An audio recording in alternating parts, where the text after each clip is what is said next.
A good December 14th to you on this Tuesday morning. Jesperson in with Hoyles and Brooks. You have downloaded or are live streaming Real Talk. This episode is presented by our friends at Bitcoin Well, Canada's first publicly traded Bitcoin ATM company. Hey, corporations. Yeah, you. Those of you that are making decisions for 1 or 2 or 10 or 100 staff members, did you know you can pay your employees in Bitcoin with the Employer Bitcoin Savings Plan? But why, you wonder? Well, you can learn the benefits of buying and holding Bitcoin for your business by checking out Bitcoin Well online at bitcoinwell.com, or, of course, nice and easy to find right at the top under the Sponsors tab on our website, ryanjesperson.com. Real Talk starts right now. Here's Ryan Jesperson. We've got a great show in store. We're gonna do a lot of learning today, including on inflation. There's a lot of people talking about inflation. I don't know if your world's the same as mine, but everyone's going, well, inflation. And everyone's going, yeah. But the average person, if you're like me anyway, if I'm an average person, we don't really actually kind of know what's going on. We know what inflation is. We know what it means. We think we understand what prompts it. To ramp up or maybe to slow down. We kind of understand the mandate of the Bank of Canada or the federal government or what they can do. Yesterday, the governor of the Bank of Canada and Chrystia Freeland, Deputy PM Minister of Finance, federally, of course, making an announcement on their renewed mandate for the next 5 years. We're going to talk to a couple of economists about that to get into the layperson's language, to get into the street talk, so to speak, so we can understand what's going on. Plus, a little bit later on in the show, we're going to review the results of our most recent question of the week on photo radar. And we'll talk to, can I call him celebrated urban planner, maybe prominent urban planner, one of the most well-known in the world, Brett Todderin, former chief planner for the city of Vancouver. He does a ton of work on urban design around the world. He's been taking a look at some countries that have been doing pretty significant things with results when it comes to traffic safety, pedestrian safety, traffic calming, urban design, etc. So we're going to, I don't know his position on photo radar, really. I mean, I suspect I might know where he would land on it, but that coming up in about 40 minutes.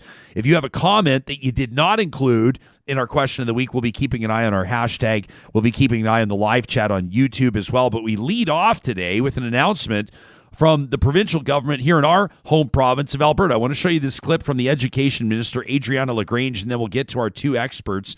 Yesterday, making an announcement that the government will delay the introduction of a highly controversial and new draft curriculum for elementary school in 4 subjects, including social studies. The government also pushing back the introduction of a new curriculum for junior and senior high. There's been a ton of pushback on this over the past number of months. If you're a regular audience member, when it comes to Real Talk, I don't have to tell you that. And so the first people that we thought of when we heard about this announcement, we reached out to them. They've both agreed to join us. That in just a second. But first, here's Alberta's Education Minister. This is the Honourable Adriana LaGrange yesterday.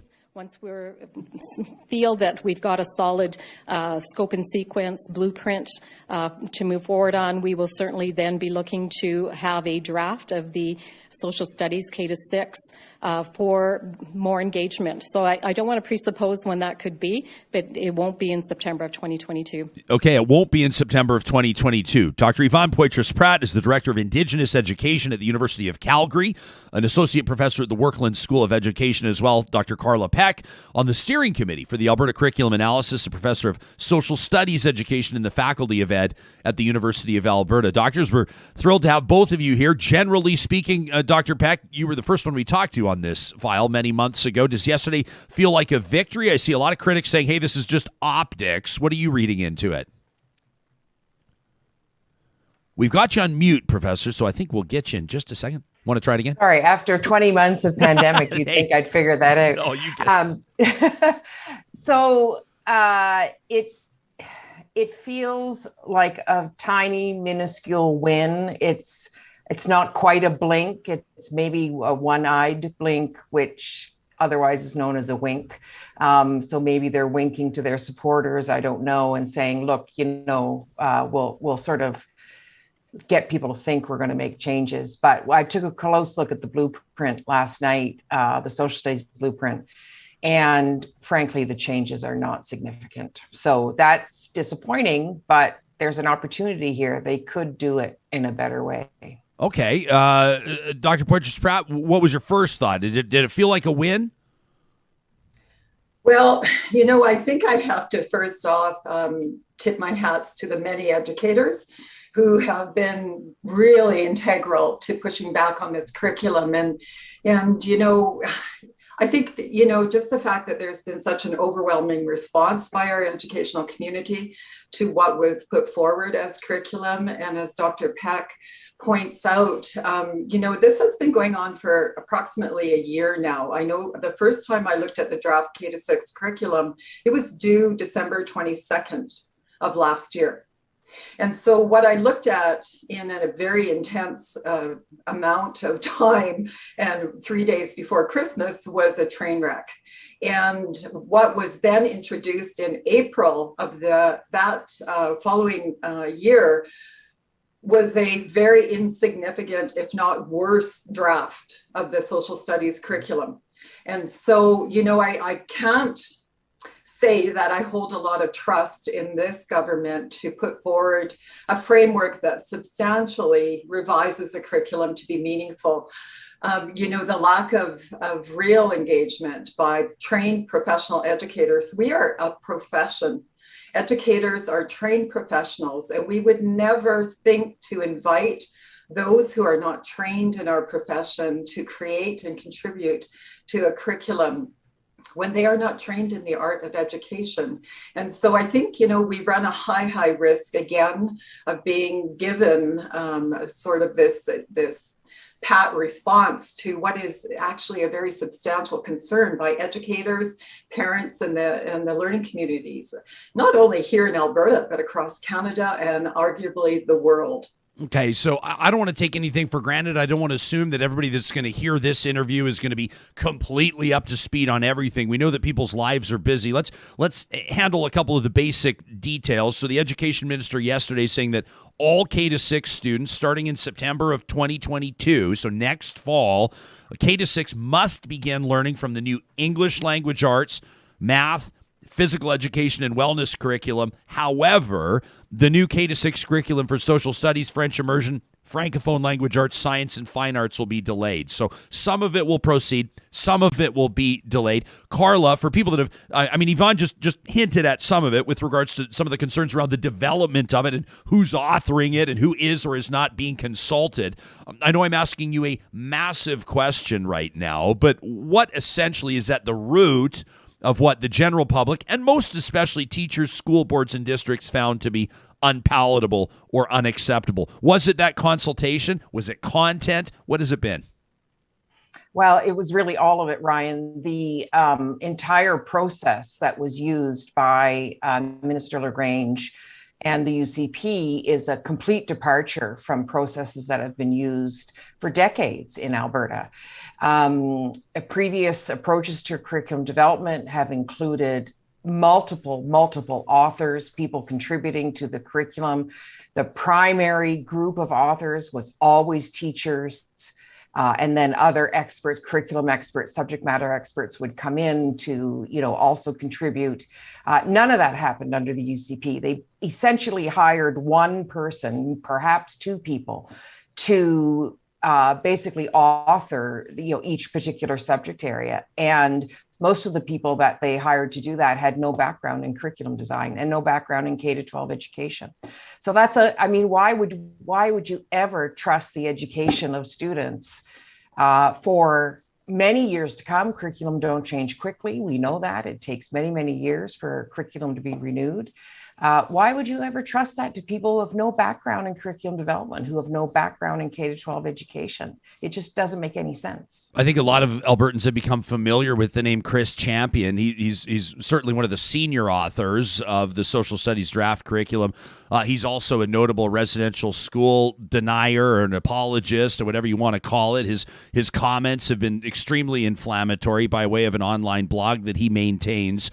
The government's taken the position that the general public had concerns about the age and developmental appropriateness of the content in social studies. But Dr. Poitras Pratt, I don't want to suppose or assume anything, but I bet that your concern goes a little bit further or is maybe a little bit more pointed than that. As the government says we've got to slow the pace here, what would you like to see before a new draft curriculum for social studies is put in front of the public?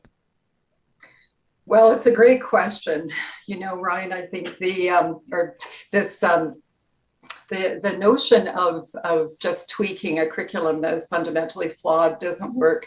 And so, with the involvement I have with my own ancestral community, so I'm a card-holding member of the Métis Nation of Alberta, and with the new teaching quality standard that calls on educators to have, foundational knowledge of First Nations, Métis, and Inuit included in their teaching practices, I've been working alongside my ancestral community across the province for the past 3 years.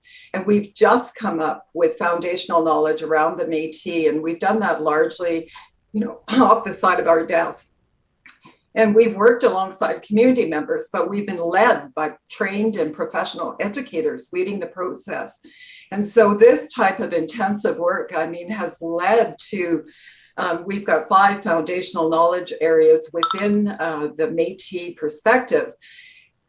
And at 3 years of intense work on those foundational knowledge areas, we barely started the process. And so, I think that the government thinks that, we might be able to do this with a few tweaks here and there, or maybe we can hire a new, a curriculum expert, and I will use air quotes on that, because we need to do this in a very meaningful way. When you consider the Indigenous perspective, the past year, we're in the middle of a global pandemic, and our educators, our learners, are at high risk. And so, throwing a curriculum at us that is deeply flawed and not inclusive of all learners, and indeed runs a high risk of recolonizing, our curriculum, it's just inherently wrong. It's unethical. And so, amongst the pandemic, all the concerns that educators have trying to keep their learners safe and healthy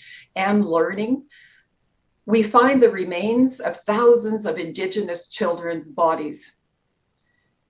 And the government continues. They continue to throw curriculum at us that is deeply flawed and erases our truths and really is flawed because it has such a strong bias within its development, its creation. And so, I just feel like it's hard to say, but the Ministry of Education, I don't find, is supportive of educators across this province. We are working really hard to try to keep our educational levels at a meaningful level for our learners amongst a pandemic.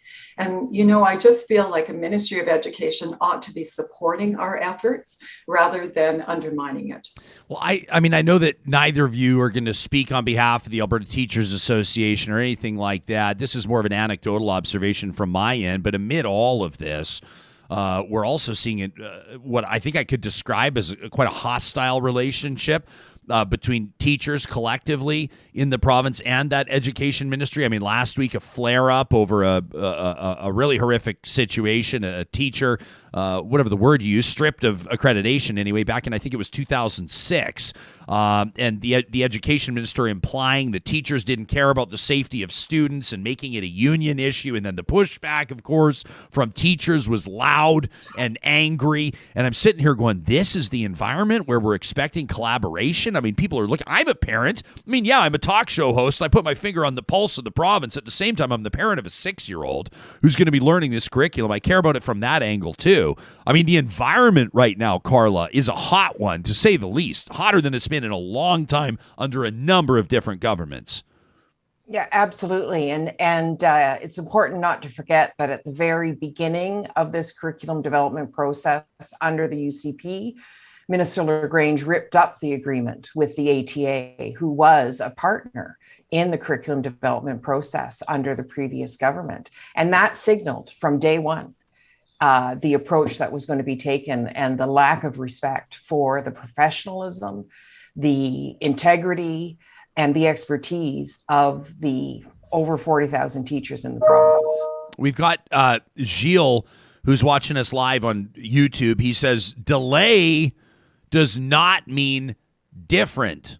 He says, we haven't seen the new modules. He says, it's like coal mining. Delaying new mines doesn't mean there won't be new mines, and people need to stay vigilant. So what does that look like, Yvonne? What's your word to people that are engaged citizens that are willing to hold up placards or call their MLA or do what they've got to do? Yeah, I think your commenter is exactly right. We have to consider the fact that as educators, we're trying to innovate our educational practices to be much more meaningful and relevant for our learners. And what we are finding, I know at the Workland School of Education, is that oftentimes we're looking towards indigenizing principles. So we're looking at elements of holism, interconnectedness, and we're not looking for discrete subject areas so much as has been the practice in the past. And so this sort of piecemeal approach that the government is putting forward as their solution, I think, to the uproar against the draft K-6 is something that I don't place a lot of trust in. I do feel like, that's exactly right. Based on my experience from last year, from seeing the December draft curriculum into the April curriculum, there was not a meaningful substantive change. If anything, I actually saw it to be a worse revision, of the curriculum. So, we have to keep a sharp eye on what is going on. And I'm going to reiterate again how dangerous this is during a global pandemic. Children's lives and learning are fundamental to education, and that's what we need to be focused on. I think, when we put forward a very biased form of curriculum that has been forwarded by this government, inherently it's unethical. We just can't be putting children's lives at risk, nor our educators' well-being. And, I'm going to always stand up for educators because the art of education is a very, very complex and highly skilled one. And, I just feel like this is a time for a Ministry of Education to be supporting educators across the province as well as learners. And this draft K-6 curriculum is ill-timed and poorly thought out. All right, we're gonna move on to talk inflation. I hope it's not one punch in the gut straight to another punch in the gut for folks. Both. Hey, this is real talk. It's what we promised to deliver. Carla, before we thank you both for your time, I want to ask you about a premise. This will bring the conversation full circle for now, I hope. Something you retweeted from the advocacy group Support Our Students yesterday. They essentially assert that the announcement made on Monday by the education minister was an exercise, they say, in delivering optics over substance. They say students deserve better. I wanted to ask you the same question in closing I just asked Yvonne. What are the marching orders for parents, for educators, for the general public? I meet a lot of people who think because of all of the backlash towards this curriculum that it must be dead in the water. And I remind them every time they say something similar to that to me, this is not over. This is not over. The government has a clear motivation, desire to push as much of the curriculum changes through as they possibly can. This is a momentary pause, but I've done a side-by-side comparison of the blueprint to the March draft, and the changes are really cosmetic, not substantial.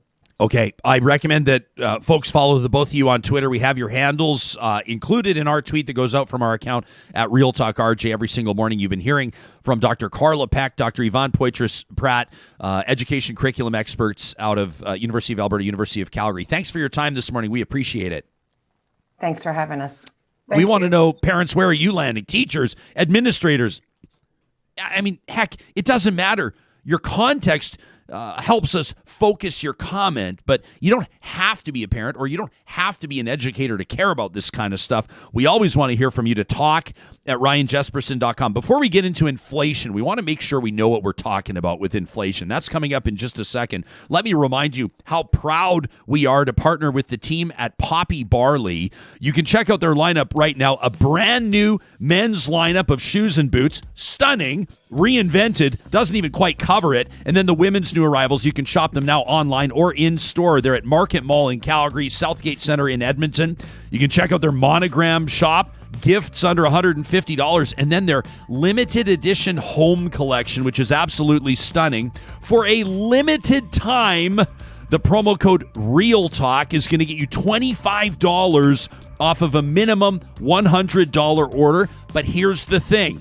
There's just 30 of these discount codes available, so they're going to last maybe today. The promo code REALTALK at poppybarley.com gets you $25 off a minimum $100 order, just 30 of those specials available. I want to remind you why we care so much about Poppy Barley. It's a new interpretation of luxury. I love what it is. Fair prices on products you want to wear on repeat. They support sustainability. You can read all about it on their website, including where their footwear is made. Family-owned factories paying fair wages in Mexico and Europe. This female, sister-owned business, as a matter of fact, proudly out of Alberta, is worth your investment. I wear my Poppy Barleys every day. Again, you can find them at poppybarley.com. Use that promo code REALTALK.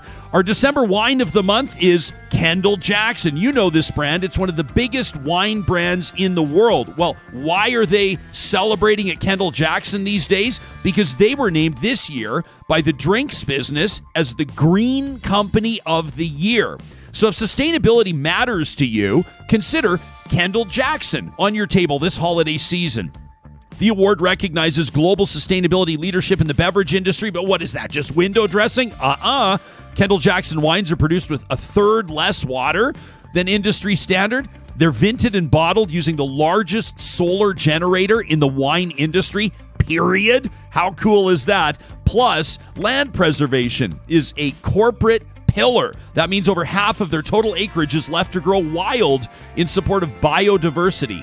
Who knew? I love learning about this kind of stuff. The holiday shop is open right now at Kendall Jackson. And if you're tuned in from Calgary, don't forget that at Co-op Wine, Spirits, and Beer, Kendall Jackson's on flyer this month. You go from wine, it feels like a perfect transition to get to something else classy, doesn't it? You're looking for something special to really infuse a little holiday spirit into your December? Check out winspearcenter.com right now. You can read all about what the Edmonton Symphony Orchestra is up to, including, in just a few days from now, a traditional Christmas. December 17th through the 23rd, you can hear selections from the Nutcracker Suite and other favorite carols. Plus, December 18th through the 22nd, Holiday Magic. Some carols, but also holiday hits from some of the best Christmas movies going, like Home Alone and The Grinch Stole Christmas. And of course, December 28th through 30th, the wildly popular Hollywood for the Holidays. It is what it sounds like. Hollywood film music, like Harry Potter and Star Wars, all performed in the acoustically stunning Winspear Center Concert Hall. Youth tickets through December are $15. There's high demand for tickets, but adult admission still starts at $25. You can find it all online at winspearcenter.com. Well, yesterday, Canada's finance minister, she's also the deputy prime minister, of course, Chrystia Freeland, joined by the Bank of Canada's governor, that's Tiff Macklem, who addressed a new mandate, a 5-year mandate to address inflation. And here's what Tiff Macklem had to say. At the beginning, remember, the concern was the economy plummeted, we're in deflation. The concern was deflation and depression. And we came in very boldly with monetary support. Fiscal policy came in very boldly. That put a floor under this crisis. That has supported this recovery. I want to assure Canadians that we are going to use our framework to get inflation back to target. So that was the governor of the Bank of Canada yesterday. So what does this all mean for us? That's what we care about, right? We wanted to go to the source. These are two economists that study this stuff. They're the cream of the crop. Marco Brianti, a professor of economics at the University of Alberta, PhD at Boston College. His research focuses on the primary sources of expansions and recession. Meantime, Stephen Brown, the senior Canada economist at the independent macroeconomics forecasting company, Capital Economics, based out of Toronto, get this, was awarded Best Overall Forecaster for the Canadian economy by Consensus Economics, Focus Economics back in 2020. Welcome to the show, gentlemen. Stephen, are you kidding me? Best Overall Forecaster? What do you got to put that up above the fireplace, I would imagine, because a lot of times this can be a bit of a crapshoot, can it?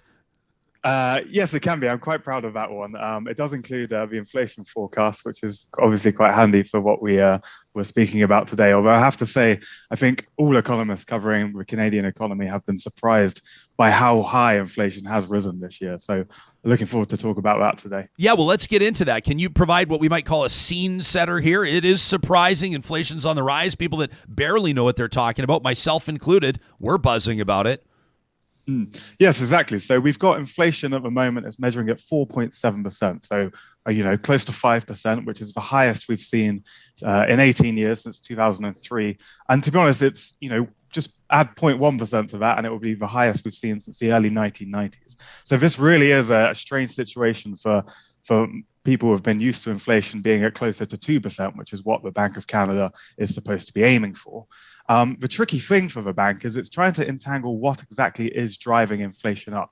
So for much of this year, the reason inflation has taken off so much is that we've had quite a few temporary factors, hopefully, that have driven prices higher. So one of the big one has been oil prices, which has fed through to higher gasoline prices. And that's been a reflection of the fact that even though demand has been recovering as we get out of the pandemic, we haven't seen a supply response. So oil prices have shot up because US oil in particular has yet to rebound in terms of the output there. So there just isn't enough to supply to go around. And then at a global perspective, we've also seen a lot of upward pressure on things like car prices, furniture prices, electronics prices, if they're available to buy at all. And that's a reflection of all this disruption and supply chain effects we've had from all these outbreaks of COVID around the world, particularly in Asia, which has basically shuttered ports down in some countries for weeks at a time. So we've got all these different effects coming through, but up to now, most of it has appeared to be temporary or things that should eventually fade. But the tricky thing is we are now seeing wages pick up. So that's changing the outlook for next year.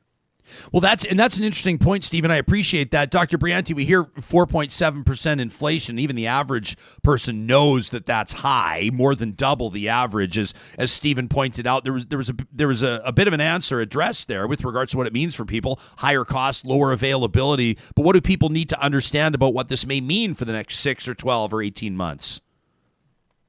So I think that what is important when we think about inflation to understand how wages, as Stefan was saying, are keeping up with the level of inflation. Because the problem is that if the price of food, for example, or gasoline or shelter is going up, but your nominal wage is the same, then your purchasing power is going down. And this is how inflation may affect families in Canada and all over the world. So there's some little evidence that wages are going to pick up. So this is a mixed news, but on some sense are also good news because it means that also the purchasing power of the families are going up. And so this increasing price is matched also by an increasing wages. That's the idea. Although I would say it would be an above average scenario for someone who is receiving a 4.7 or 5% raise annually, right? I mean, you don't see a lot of 3-year contracts where you see 15% salary growth through the course of the contract. Absolutely. So this is exactly the issue, that when we have this strong acceleration in prices, wages tend to struggle to keep up with the speed up of inflation, and so the wealth, the real wealth of the families is going down during this period. So hopefully the idea is that this mismatch between supply and demand that Stefan was talking about is only something that is going to affect us in the short run, in the next 6 months. So with the hope that it's not going to affect family over the medium run, let me say. So this announcement yesterday, Governor Bank of Canada, the finance minister talking to Canadians, a joint press conference, they essentially announced the details of a new 5-year mandate, and it'll guide the central bank's monetary policy decisions until 2026 or so. Stephen, what jumped out at you as especially significant, and do you believe that the Bank of Canada and the federal government is on the right track? Yeah, so we should start by saying, so the Bank of Canada, it's mandated to target inflation of 2%, but it's allowed flexibility within a range of 1% to 3%. So obviously at the moment, inflation is much higher than that. What the bank told us yesterday and the government told us is that it's sticking to that framework. So the bank should still be aiming for inflation of somewhere between 1% and 3%. But what changed was sort of the communications around that official framework. And basically, the government said that the bank should also keep a very firm eye on employment, which might sound obvious to someone who doesn't follow economics. Surely the Bank of Canada, which is setting policy, should be keeping an eye on employment. And that has been the case. But there's this view that maybe before the pandemic, when we were coming out of the global financial crisis sort of over a decade ago, the central banks sort of raised interest rates a bit too quickly. So people weren't able to get into the labor market, having lost their jobs after the financial crisis, say, because conditions for businesses were getting a bit too hard too quickly. So this idea now is that the bank should wait until employment is looking very strong again before it starts thinking about tightening policy, because that way people that have maybe been on the sidelines for a couple of years, say they lost their job in an industry that's in decline, they've got a bit more of an extra chance to get back into the workforce somewhere else. So, my first impression is that this is a great thing. It should be the case that policymakers have people in mind. They should be looking for employment. But the risk around this is that if central banks act this way and focus too squarely on employment, then they could be behind the curve. And what we mean by that is maybe the economy gets a bit too strong. We start seeing wages and prices go up.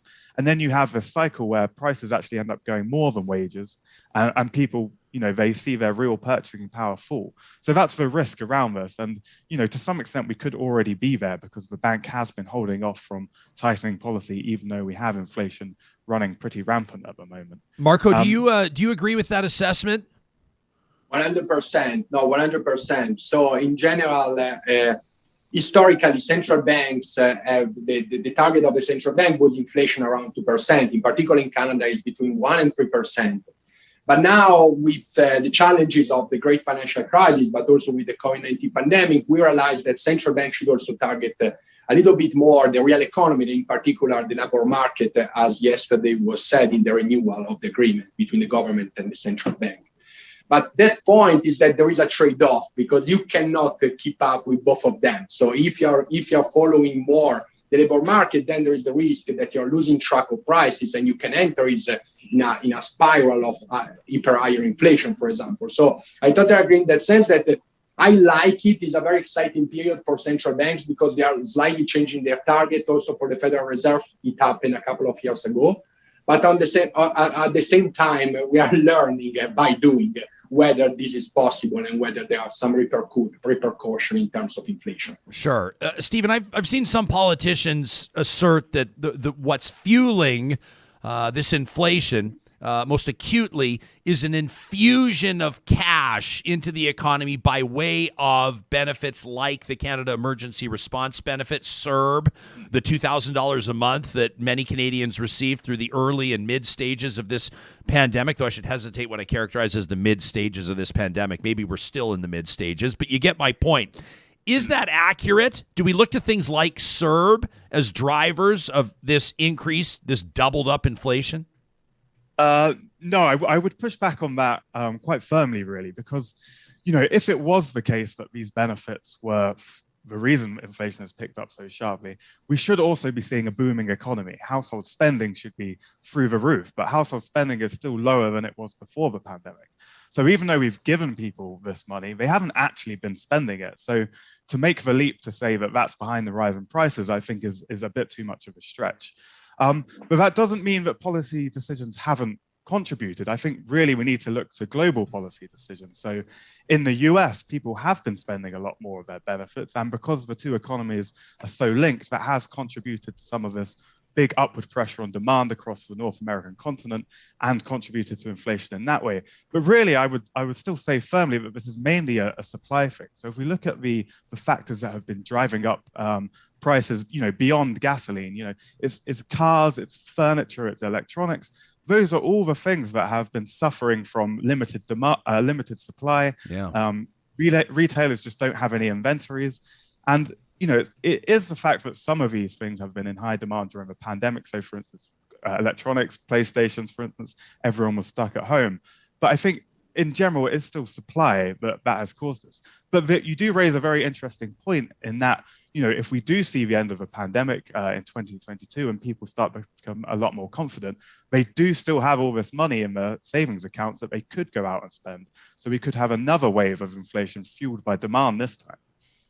Marco, in closing, I'm curious to know, people want to know what this means for their decisions, right? I mean, folks are going to say, does this mean, should I lock into a mortgage now? Or should I lock into a fixed rate now? Or should I buy the new vehicle now? Or should I wait till it cools down? I mean, anybody that's been on a car lot recently knows exactly what Steven said to be true, that if you've been looking for a vehicle over the past 12 months, there's like 4 of them on the lot. Now, that's starting to change, most especially with the dealerships we partner with. But still, people want to make sure that they make the right decision. So for people making big financial decisions, is the play get in now or hang tight?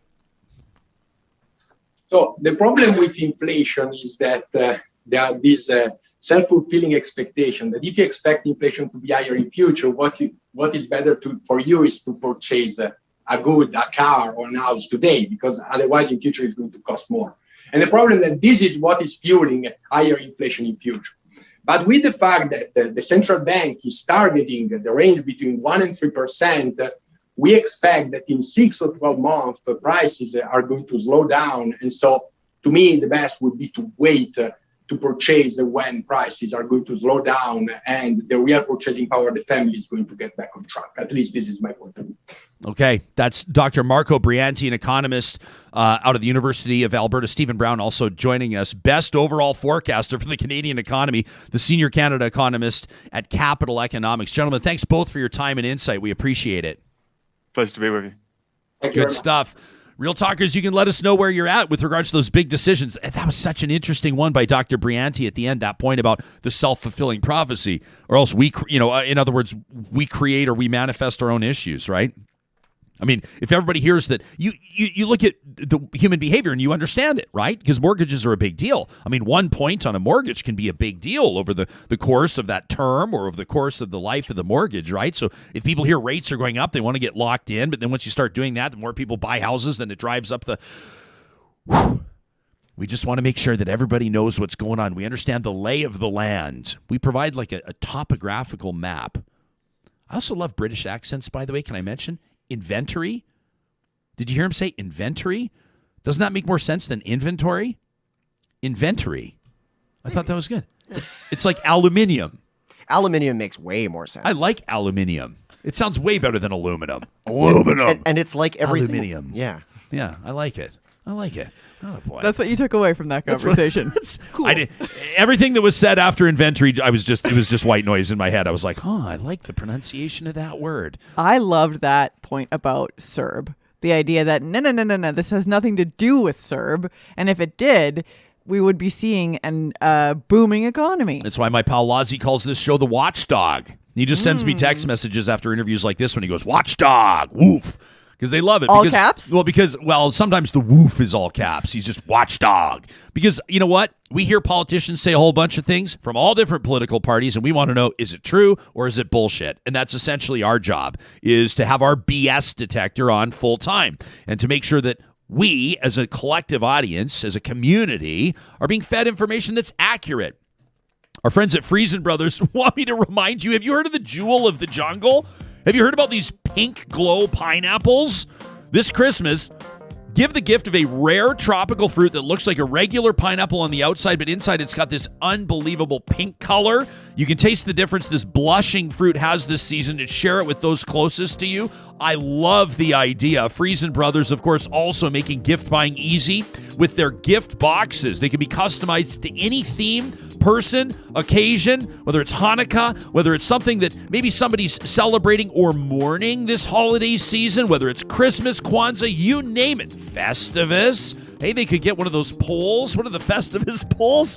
Friesen Brothers going to get in touch with us. They're like, we don't carry Festivus poles, dude. But other than that, their gift boxes, unbelievably easy to customize. Check them out online at Friesen.com. And don't forget, their Christmas feasts are going at all the Friesen Brothers Fresh Market stores Saturday, December 18th from 4 to 8 p.m. All you can eat turkey and ham dinner buffet for just $25 a person. If you're heading out of town this holiday season, why not save money? Leave your car at Jet Set, your money in the bank by booking ahead at jetsetparking.com. If you're flying out of Edmonton International Airport, your reservation at jetsetparking.com using the promo code REALTALK means you're parking for $5 a day. You're gone for an entire week. It's $35 to park your car. It costs more to park your car for 2 hours in many downtown centers. $5 a day, booked ahead of time at jetsetparking.com using the promo code REALTALK. We also want to give a big shout out to our friends at McBain Camera. I know it's been a really busy month for them, of course, because these Fujifilm holiday sales continue. They've also got all the deals on with the Fujifilm X-T4 camera body, $400 off right now. Whether it's photography or videography, the Fujifilm X-T4 has been designed to be the ultimate hybrid image making tool. It's got that powerful 26.1 megapixel sensor and then that 5-axis in-body image stabilizer, which means your photos are going to be crystal clear, not blurry, even in low light. Even if you're zoomed in, you're going to look like a pro. You can visit McBainCamera.com today to see the full list of Fujifilm holiday deals. McBain, create to inspire. And I wanted to recognize the paying of a wager, the paying off of a bet today. This was purchased, this payout, I'm assuming at the Dairy Queen in Westmount in North Edmonton. Sam, am I correct on that?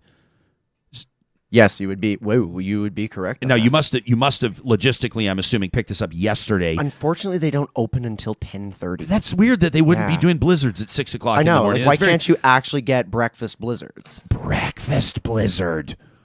You're on Samuel G. Brooks, what have you just come up with? What would be in the breakfast? Okay, let's not get off because we're going to start. Bacon, eggs? I was thinking, yeah, like bacon might be a little, if you did like a caramel bacon Yeah, or like yeah, a maple bacon chunks with, because I'm thinking like crispy hash browns, but that might be a little bit gnarly. I'm not sure that would work with ice cream. We're still workshopping this. We're still working. This is just a whiteboard session. Yes. I'd go the other way. I'd put like bits of cereal in it or something. See, I mean, the guy is, you know what we're going to do is we're going to lose Sam to the Dairy Queens of Northwest Edmonton and Sherwood Park, who we're going to bring him on in they're going to bring him on in recipe development. We're going to lose our technical producer. Sarah Hoyles, what do you have in your hand?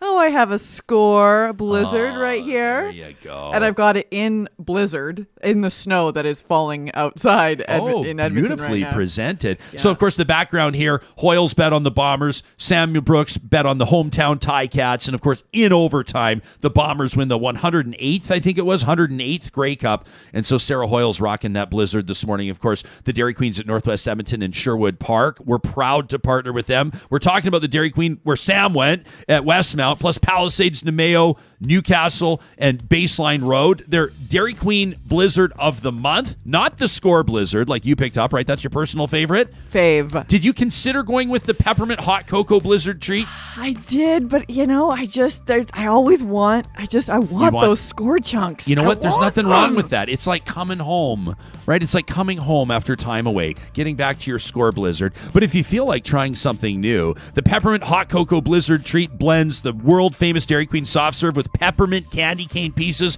choco chunks, and cocoa fudge for unforgettable holiday flavors. They've also got their holiday log cakes on for half price right now, and they're selling DQ bucks in support of the Stollery Children's Hospital. Donate $5, get back $5 in DQ bucks at the Dairy Queens of Northwest Edmonton and Sherwood Park. Choco Chunk would be another great band name. Just throwing it out there. A solid band name, Choco Chunk. All right. You Tomorrow, can also workshop that one.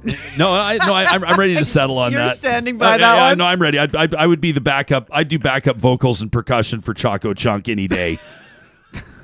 Although people could use that as a slur, couldn't they, right? They'd see me like hammering down on a Blizzard and you Choco Chunk. I don't know. You'd have to own it, like a self-deprecating type thing.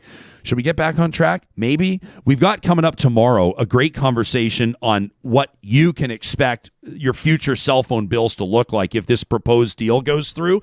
We've got McGill University professor Paul Bowman, who's going to join us tomorrow to break down what a proposed Rogers-Shaw deal could mean for Canada's mobility landscape. If you pay attention to this, which you probably do, because you're impacted by high prices, really, regardless of what phone you're carrying or where you live in Canada, right? Canada is seen as a country with relatively few options and relatively high prices when it comes to mobility. We want to know what you're paying for your mobility right now, your Wi-Fi, everything else as well, internet, streaming services. It's the subject of this week's Question of the Week presented by our friends at Y Station.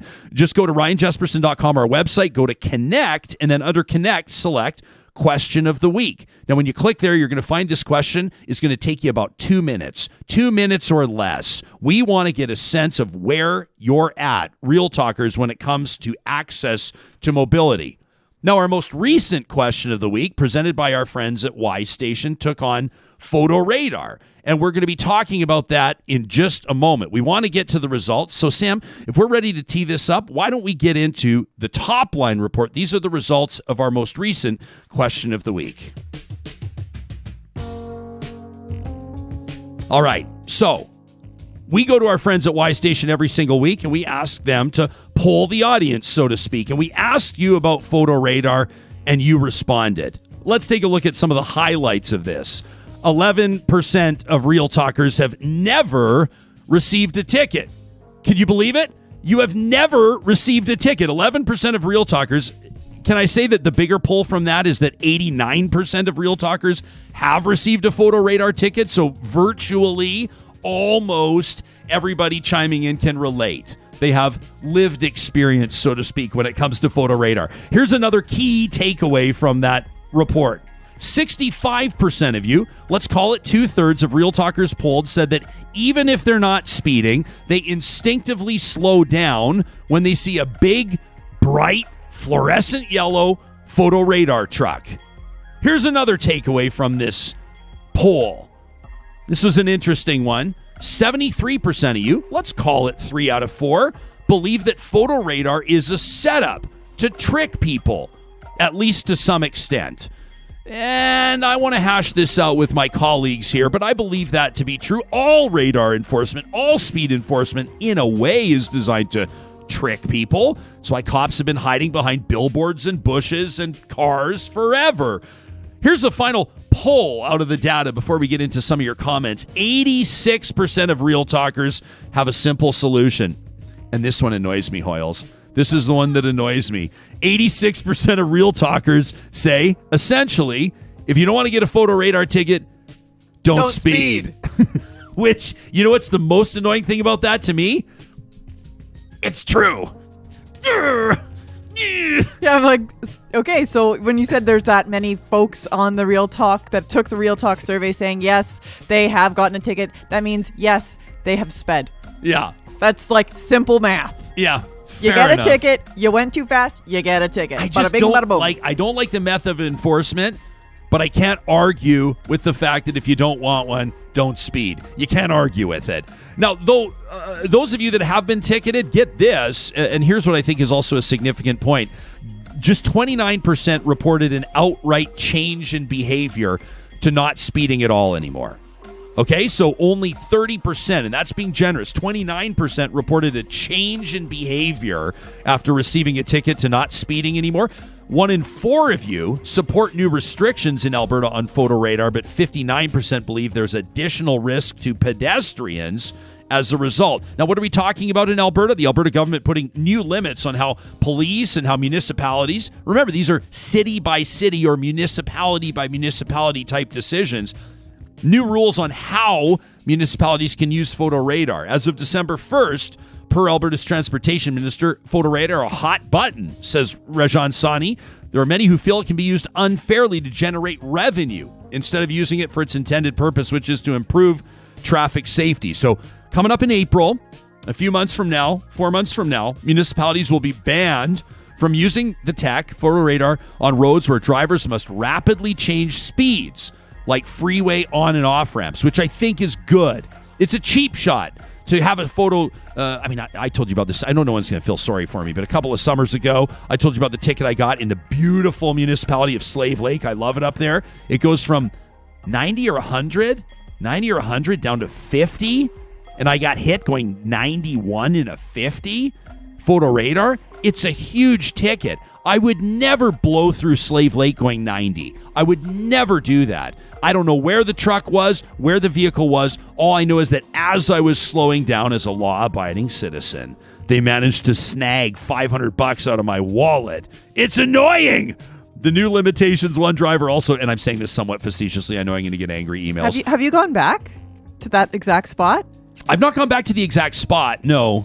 I wonder, because I'm like, will you go more slowly next time? Will you be more gradual in your But will I drive more? And listen, I don't want to paint myself as some sort of like buffoon that's just ripping through municipalities, No. speeding all over the place, a menace to society. That's not my style. But of course, were I to be there, I mean, Sam, like, let's take the heat off of me and apply it to somebody else for a second. But you told me something, Sam, that I know that thousands of people will be able to relate to, which is what your habit is anytime you drive near an overpass, for example. Yeah, it's just if you're from Edmonton, you're used to it. Like, regardless of what speed you're going on the freeway, you pump the brakes when you come into an overpass. And it's just, it's one of those things where it's like, I don't know, man. It's like photo radar just makes me check my speed. Like anytime I see the truck, anytime I know it's a spot where it is, it's working. Yeah, there you go. But it is a mental deterrent. But if you're like slamming on your brakes, and yes, I'm being dramatic, but if you're slamming on your brakes when you see a big yellow photo radar truck, or when you know there's a good chance there's going to be photo radar there, and then immediately resume your speed again, is it really effective? That is a problem right there. I think you've nailed a problem there. But I also think that it's made people check themselves. Oh shit! I'm going how fast? I mean, in Hinton, I don't know if you ever find this, but in Hinton, there's this one stretch of highway. Yeah. When you're going through. And yeah, I always have to make sure, and I watch my speedometer, because the number of times I have gotten a ticket and other members of my family have gotten a ticket going out to Jasper or back. Holy smokes. So that I know in that place, I got to be careful. So it's working. Yeah. Hitting on the way to Jasper, beautiful Jasper. A reminder that coming up tomorrow, we've got My Jasper Memories presented by Tourism Jasper. Yeah, Edson, Hinton, everybody knows you got to roll slow through those communities. That's kind of like their visitor's tax, isn't it? I don't think there's a lot of locals in communities like Edson and Hinton getting nailed all the time with photo radar, but you always have like a wonderful trip to the mountains, then you get home, and then 2 weeks later you get that letter in the mail, and as soon as you see it, you're like, damn it!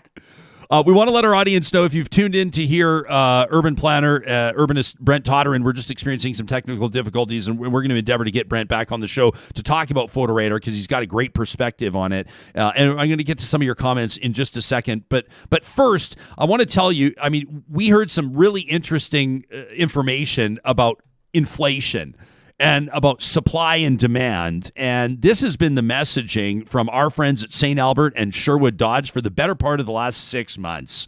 They've been acknowledging and hitting this head on, going, listen, we know if you came to see us in person, or if you were browsing our inventory online looking for anything from the Jeep lineup or the Ram 1500 or the big heavy haulers, the 1 tons, whatever it is you're looking for, inventory just hasn't been there across the country, across North America for that matter. Well, guess what? That's changed.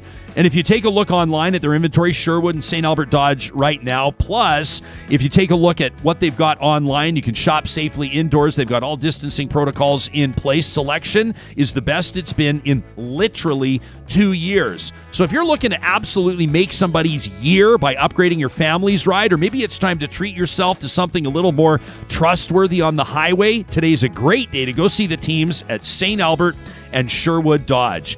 We also want to remind you that Trash Talk is coming up. I've got a couple set aside right now. This one from Allison is pure fire. Talking about divorce rates with millennials. You remember that one, Oils? I'm going, oh my gosh, can it be Friday already so we can talk about Allison's Trash Talk submission? Local Waste has been sponsoring Trash Talk since we kicked this thing off. You can connect with them today for a bin out of Edmonton, out of Regina. They're operating, of course, across both provinces, Alberta and Saskatchewan, at localwaste.ca. You can understand more about what it looks like to partner with this family-owned business. Whether it's a 10-foot bin you need for me, a couple of weeks ago, I was letting you know, he said, listen, a lot of people are going to want their jobs to start in March. They're going to want them to be complete by June.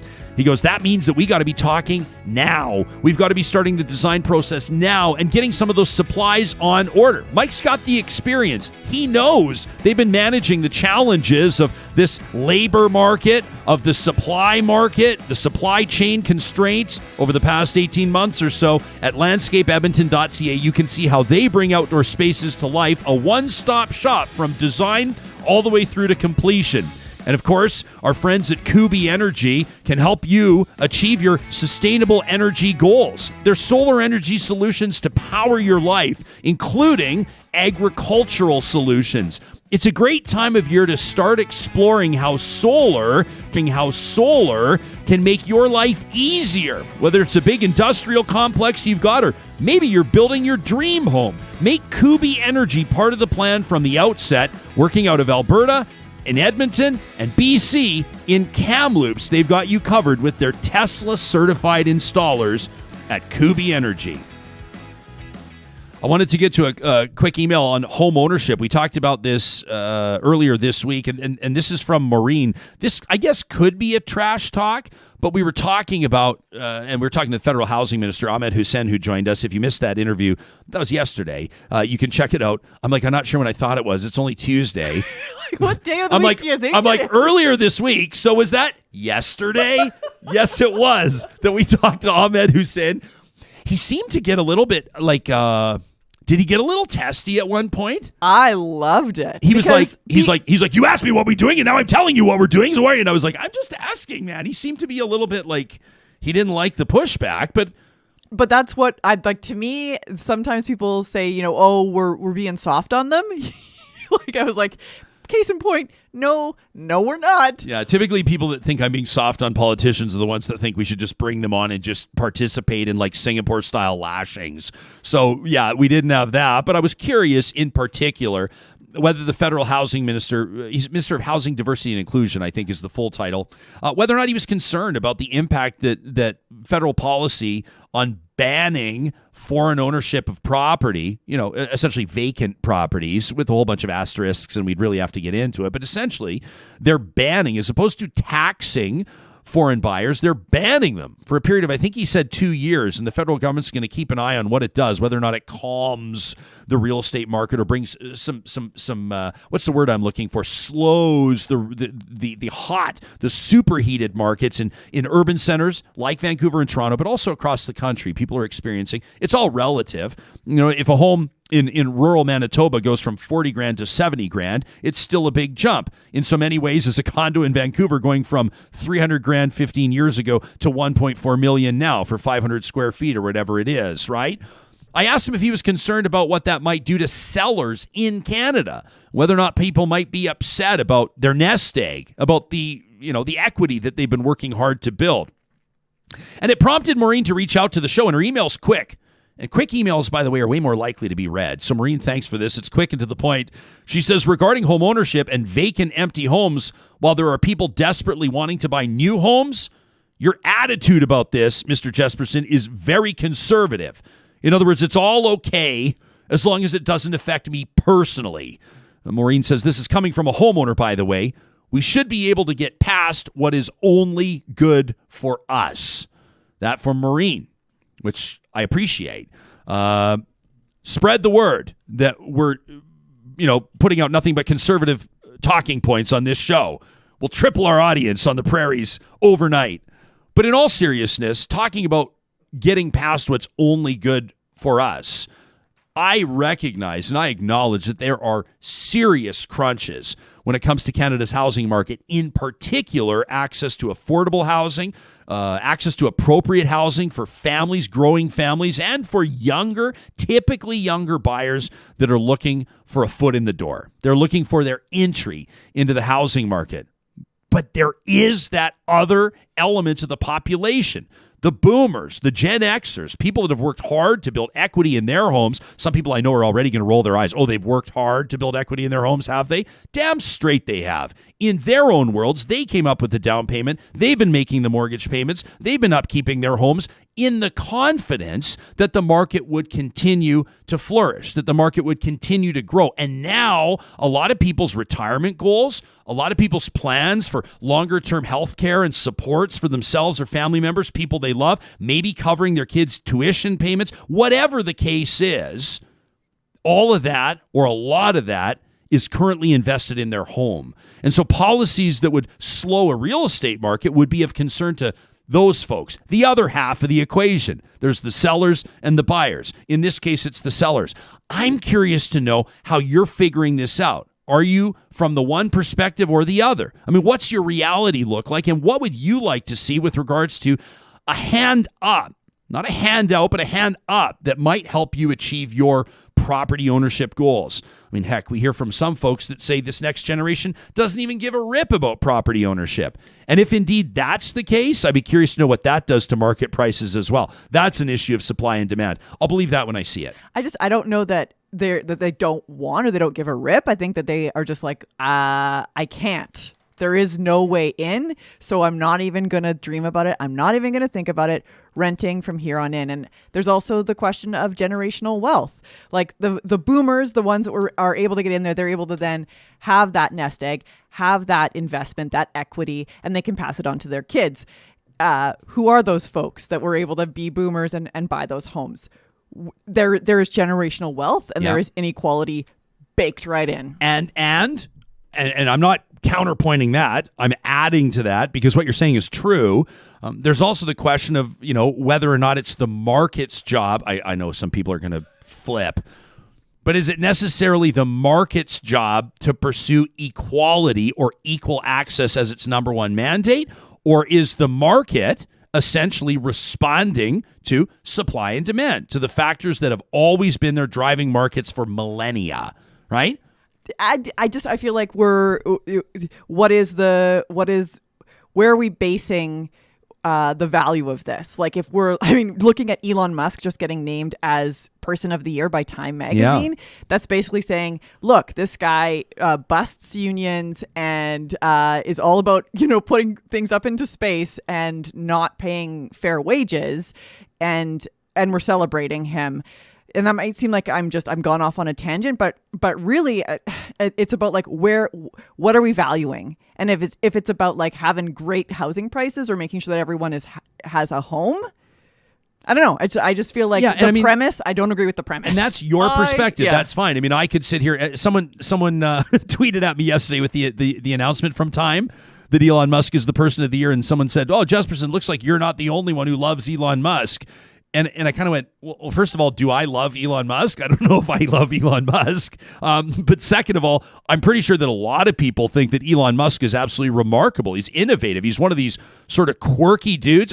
Hoyles, it doesn't matter. You can't deny it. And I'm just going to say... generational wealth. No, but Sarah, that's fine. But a lot of people don't give a fuck about that. I'm just going to say he's an innovator. He's driven Tesla to where it is right now. He's built some of the biggest and most valuable companies in the world. He's exploring space. He's a remarkable person, whether you like him or not. So you can have the thing about like he's busting unions, and a lot of people will go damn straight. Like it's not a universal negative character quality to bust unions. People that value unions would loathe someone that would bust unions, but a lot of other people that would say, how did someone build this enormous empire? Part of it was driving hard bargains on these types of things. I'm not saying this is me. I'm just saying that a lot of people would say, what has he done for his bottom line? How has he grown his companies? How has he created wealth? How has he explored unexplored areas? I mean, how is he blazing trails? And those things are also relevant. You got to look at sort of the whole big picture, right? Absolutely. Like there's more to Elon Musk than just being a union buster. Absolutely. But I think the idea that he is this like, oh, he's an innovator. No, he had a major nest egg from his parents to be able to invest. Just like Donald Trump. You can say that Donald Trump was this amazing investor. No, he was given millions of dollars by his dad. Yeah, sure. But that's irrelevant. That doesn't mean that he's not innovative. You can't, I won't even listen to it. I'm not even trying to be a prick, but you can't say Elon Musk is not an innovator. That you just absolutely can't say it. You just can't. Sam, do you want to get dragged into this one? No. We should mention that we're all friends here. We're all friends here. We're all friends. I'm just saying you can't say Elon Musk's not an innovator. I mean, the guy created, like, come on. He has great ideas, but the only reason why he's able to realize them is because he has backing of family wealth. Like, he could just be a dude sitting at a bar, not actually being able to materialize anything because he doesn't have the backing, the millions of dollars from his family. I can guarantee you, if I was given millions or billions of dollars from my family, all I would do is get drunk on a beach all day. I would not build a new car company. I would not send anybody to outer space. I would literally fly all of my friends to the island I just bought, and the party would be on me, including everybody that joins us on Real Talk. You too would get your very own, I'm sort of like thinking like these sort of like the stilt homes, these like dream homes. Everybody would have their own areas. Stick with us, kids, because I tell you, the minute that we achieve generational wealth, we're going to do it. Debbie says on the housing front, Debbie says, I still say we need to define what a so-called starter home is. Like a starter home is not 2,000 plus square feet, 4 bedrooms, 3 baths. And Debbie says for a lot of people, that seems to be the expectation, right? Michelle says, I can't get over this car that my son is excited about in an exotic car magazine. The car is worth... What car is this? Is this a Bugatti? Maybe she says it's worth $19 million. Maybe a McLaren. I don't know what car is worth $19 million. She says a world where that even exists, let alone a market for it, is broken. Interesting point. Danny says there's a lot of financial advice out there talking about the myth of home ownership as a sound investment, suggesting instead that the renting for life and investing may be a better long-term return. Sam, that resonated with you. Well, I think that, I just want to throw something very, very, very basic onto the table of discussion here. And you have to pick one side. Do you buy a house to live in, or do you buy a house as an investment? Because that fundamentally changes how you see this situation.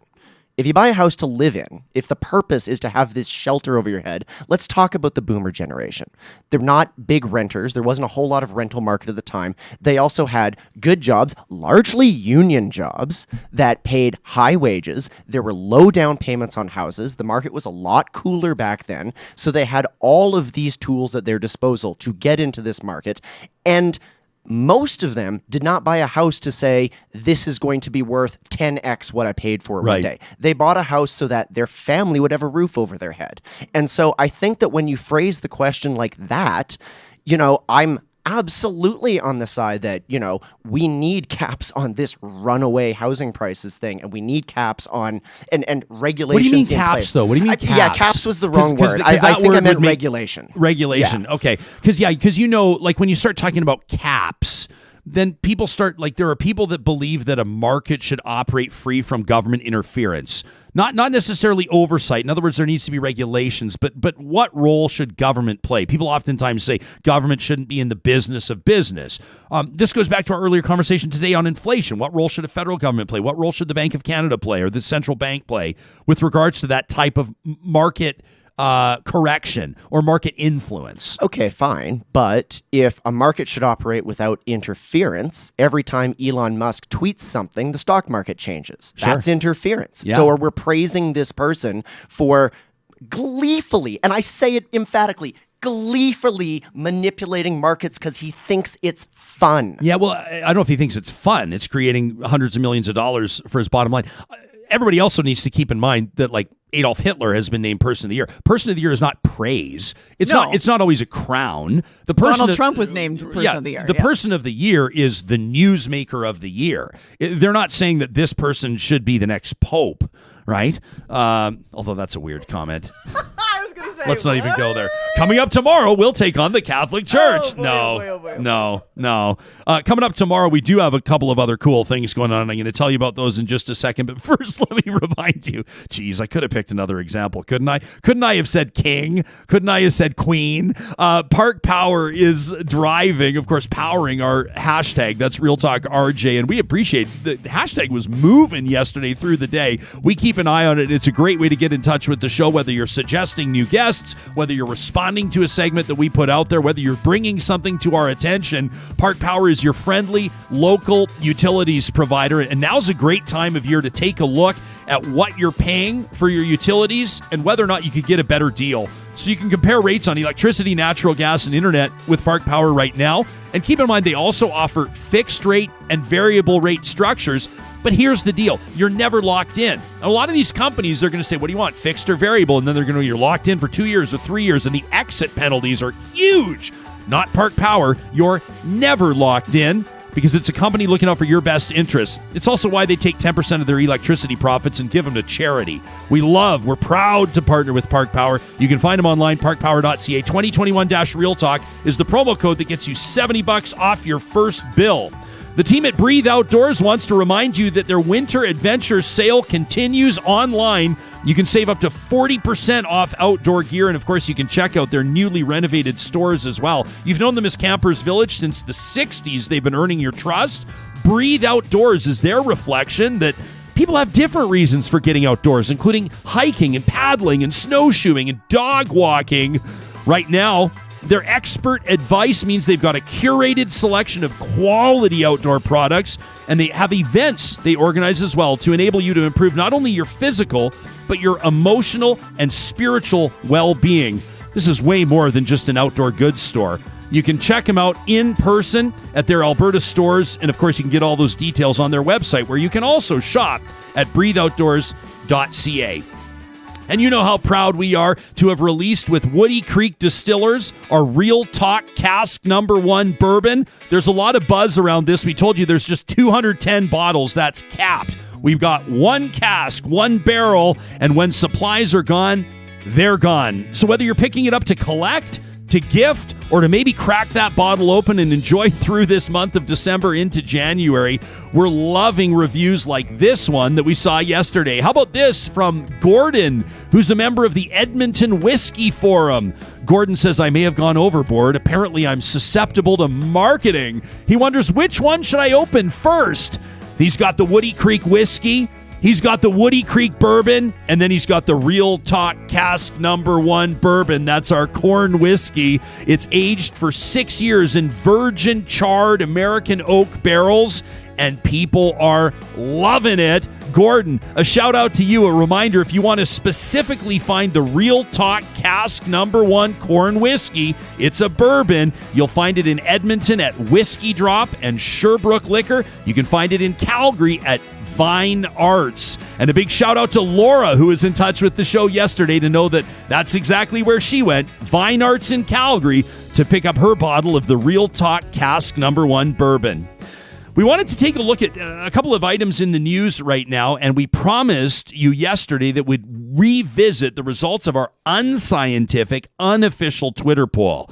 Brian Jean swept to victory over the weekend in Lac La Biche. He will be, unless the premier refuses to sign his papers, he will be the nominee in the upcoming by-election for Fort McMurray, Lac La Biche. In case you're unfamiliar, Brian Jean, the former leader of Alberta's official opposition, the Wild Rose Party, he's been a member of Parliament, federally representing the riding of Fort McMurray in past, and essentially, in a way, he's a big deal in Fort McMurray. His family are big players in the business sector there, and his name goes a long way. So, what does this mean, especially considering the fact that he ran on a platform of purging Jason Kenney as leader of the party? Like I said yesterday, this isn't even a Trojan horse scenario. The army's just at the gates, and they want the drawbridge down.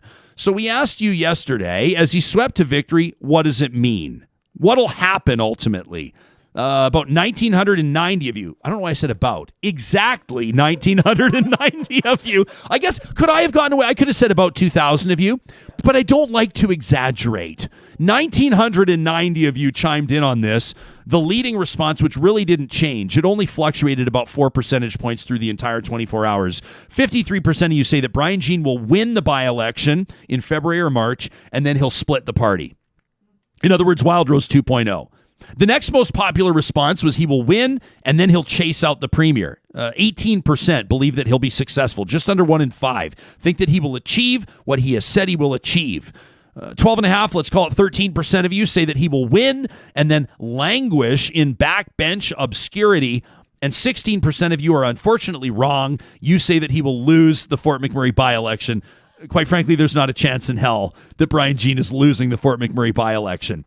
But here's where it gets interesting. We asked you to submit your responses. This one from Gil, who says, this is me when Brian Jean resplits the party. And he's got a great gif of Captain America, frustrated. Here we go again. How about this from Melanie, who chimes in from Northern Alberta? She says, don't you think the party's split already, Ryan? This will be an interesting vote, and she says Fort McMurray would love to hear your prediction. I think that Brian Jean's going to win the by-election in a landslide, and then I think that he will work to ultimately split that party. Now, how effective he is remains to be seen. The premier will be organizing and fighting and politicking like only Jason Kenney can. So we will expect to see some form of a battle royale. I don't know if Brian Jean has what it takes to outwit or outfight Jason Kenney on this, but if he takes 12 or 15 or 17 MLAs with him, and then all of a sudden the UCP isn't really the United Conservative Party anymore, it's good news for the NDP. Maybe even the Alberta Party. Remains to be seen. Carly says the Confederate ideology is already set in motion, so no matter who takes over leadership, nothing will change. Chad says, my guess is that Brian Jean won't last in caucus. Kenny will kick him out and he'll sit as an independent just to keep the NDP from taking the seat. So you'd have an independent, Brian Jean, Todd Loewen, Drew Barnes. I mean, maybe you get Angela Pitt to come over. Maybe you get a couple others. All of a sudden, you've got something more than just a blip on the radar. Elena says, well, I thought Jason Kenney had to approve of his nomination. And that's true, Elena. And Kenney said that he would if Brian Jean won. Of course, he said that before the results, so it remains to be seen. Chrissy wonders, does Brian Jean have a Lollapalooza blue F-150 with a sleeper cab to run his retaliation lap around Alberta?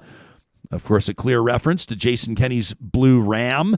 Jerry wonders how long it'll take the premier to throw Brian Jean out of the caucus and onto the backbenches. I mean, if he's out of the caucus, he's across the aisle, along with the other independents. Jerry says, I don't think it'll be too long. Then he'll be able to attract other MLAs and form a new party.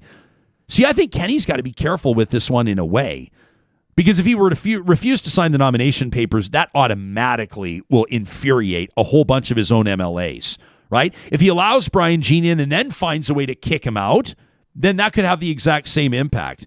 So I think he's got to find a way to sort of, I mean, keep in mind, the premier has not even announced congratulations to Brian Jean for winning the nomination yet, which is pretty unusual. You imagine if Joshua Gogo, who was, that's another great band name, by the way, but it is a real human being. Joshua Gogo could open for Choco Chunk at Alberta Palooza 2023. But Joshua Gogo, had he won, he was the premier's appointed choice. You better believe there would have been congratulations from the premier's office, right? Les wonders, would you vote for your MLA with a grudge agenda, or would you vote for somebody to represent you in government? That's a great point from Les. He says Fort McMurray has some serious issues. Is Brian Jean going to address them, or is he operating by resentment? How many times has he resigned federally and provincially? The answer is at least 2. That resonated with you. It blew you back in your chair. What was it? Just the whole theory of a grudge agenda. That is what put Jason Kenney in office. That is 100% why the UCP is in power. They had a grudge with the accidental one-term NDP government. Yeah. That is what put them in it. The grudge agenda is very strong in this province. Well, but it's different if it's, I don't know if it might be oversimplifying, but it's okay. We can agree to disagree on that. I don't know if it's different if it's on behalf of the electorate versus the politician, though, right? Like, what do you want motivating your elected representative? Why are they in office? I think it's oversimplifying to say that Brian Jean is only doing this because he wants to knock out Jason Kenney. But I think he's like 80% doing it, maybe 75% doing it because he wants to knock out Jason Kenney, and maybe 25% doing it because as a political opportunist, and that's not necessarily an insult. People use political opportunist as an insult. If you're a politician, you are an opportunist in so many ways as if Connor McDavid or Johnny Gaudreau or Austin Matthews see an open net and bury it in the open net. They are opportunists achieving their mandate, right? So I think he sees an opening, and I think he wants to take it. Mark said that Kenney's only hope of spiking Brian Jean's insurgency is to delay calling the by-election as long as he legally can. Well, he can't much longer, Mark. 2 more months, that's it. And then get his supporters to either not vote or to vote NDP. Edwin believes that Brian Jean will join Todd Loewen, Drew Barnes on the other side of the aisle. And Tempest says that Brian Jean will focus his efforts and his political capital on changing the UCP. His success internally and by proxy with Alberta as a whole will depend entirely on factors outside his control, primarily the price of oil and how hard the Omicron wave hits Alberta.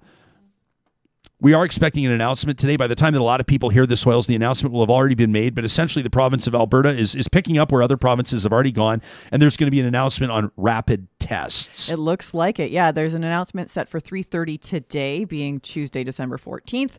For Alberta, Nova Scotia has already made free rapid test kits available at libraries, which I love. Yeah. So folks can actually, in Nova Scotia, they can go and pick up a kit which has 5 tests in it. And there's 400,000 tests available in Nova Scotia. I mean, really, across Canada, the federal government bought 94 million rapid tests. Okay, so an average of 2 per person or so, 2 and a bit per person on average. Not everybody's going to use them. Not everybody's going to need them. A lot of people are going to be staying to themselves or are going to be in remote locations or unfortunately won't have access to the tests. The understanding, though, is that this is probably, at least in Alberta, going to come with relaxing of COVID measures, right, of restrictions in time for the holidays. So they're going to relax some of the restrictions, but then they're going to make the rapid tests available, which to me, I know a lot of people are going to bristle at the relaxing of restrictions. I mean, all these people like, ER, not nurses and ER doctors and people in the ICU. I'm, of course, laughing so we don't cry. We're so lucky to have these folks showing up every single day. I know that there's going to be blowback on relaxing measures, but I will say it provides some comfort, or I hope provides some comfort, that if restrictions are being relaxed, I hope that people are taking advantage of those rapid tests in order to ensure that they're being, and I hate using this sort of like smarmy word, but being responsible to prevent that spread. We were talking about this a year ago. We were almost talking about this 2 years ago. Can we do what it takes to finally snuff this thing out? No.